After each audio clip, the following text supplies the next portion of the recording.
All right, let's dive into a feeling that, well, a lot of us know, but we hardly ever put words to it. We're talking about the psychology of feeling unchosen. You know the feeling, right? You're there, but you're not the one. You're the friend who's always included, but never the best friend. The partner who's convenient, but maybe not the one they'd move mountains for. It's this quiet, nagging feeling that you're just an option. And man, that hurts. And here's the thing, it's not just about a few bad moments. Psychology tells us that when this feeling starts early on, it does more than just sting. It actually gets woven into the very fabric of your identity. It shapes how you see yourself and how you see the world. So let's unpack how that actually happens. Okay, so to really get to the bottom of this, we have to go way back, right back to the beginning, to our very first relationships, and take a look at how we first learned what love is, and what we thought we had to do to get it. It really all starts with something called attachment theory. Now, the idea behind it is pretty simple, but it is so powerful. Basically, as kids, we build our sense of self-worth based on how valued our caregivers make us feel. So if a child is constantly feeling kind of overlooked, or like they're always second best, that sense of their own value takes a massive hit. And when that happens, a little voice starts up inside. A child's brain makes a logical but heartbreaking leap. It concludes that love isn't just something you get for free. No, it's something you have to earn. They start to carry around this deep, quiet belief, I have to prove I'm worth loving. So how does that actually play out in real life? Well, it turns into this constant hustle to prove your value. You might become a super high achiever, always pushing for that next goal. Or maybe you're the one who gives and gives and gives in your relationships. You end up tolerating things you really shouldn't, and you get this gnawing anxiety whenever you're not being productive or useful to someone else. Sound familiar? Now, as this feeling gets deeper, you start to develop these defense mechanisms. It's almost like you're building a suit of armor, piece by piece, to protect yourself from ever feeling that way again. But, as we're about to see, that armor can get pretty heavy. The very first piece of that armor is often what we call hyper-independence. Think about it. If, as a kid, your emotional needs are kind of ignored, you learn a pretty tough lesson, fast. You learn to stop asking. You learn that relying on yourself is just safer, because asking for help feels like you're just setting yourself up to be let down again. And this is what's so fascinating. On the outside, to everyone else, this hyper-independence looks like incredible strength. You're the one who has it all together. But if you look at where it came from, it didn't start as strength. It started as protection. It was a survival strategy you built when you were young.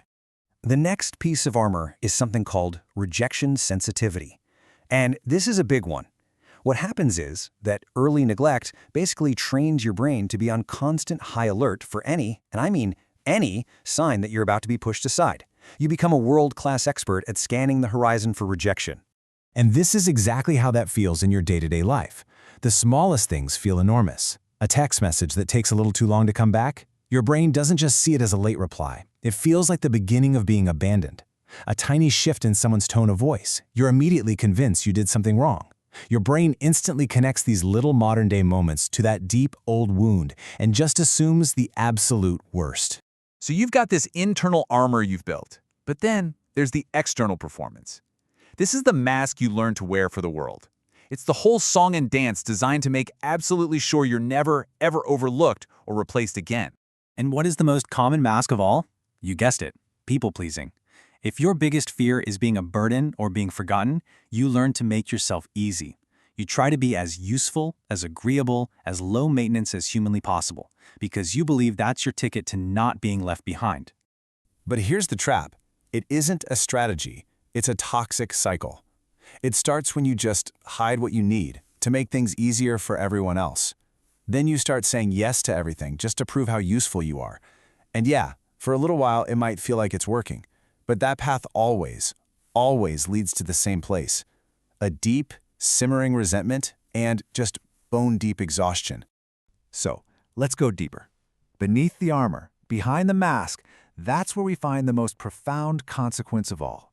It's the core belief that got cemented in place by all those early experiences. And that belief, in its simplest form, is this: I'm replaceable. It's not a loud, dramatic thought. It's a quiet, constant whisper in the back of your mind that shapes everything. Your relationships, your career, your confidence. It can even make you feel super uncomfortable when someone does choose you, because it just doesn't fit the story you've always told yourself. But here's the good news. That story does not have to be the end. This last part, this is the most important part. It's about how you can take back the pen and completely reframe that narrative. It's about finally choosing yourself. And this right here, this is the entire ball game.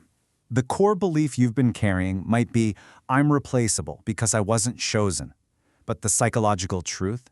It's that your environment failed to communicate your value. Do you see the difference? This reframes the entire story. It moves it from being about you not being good enough to being about your circumstances not being good enough for you. And that is why understanding all this is so incredibly important. Once you can actually see the psychology behind your own patterns, the hyper-independence, the people-pleasing, you can finally stop blaming yourself for them. And that, right there, is where the real healing can start. So it really just leaves us with one last big question. If you spent so much of your life just waiting for other people to finally choose you, maybe it's time you start choosing yourself.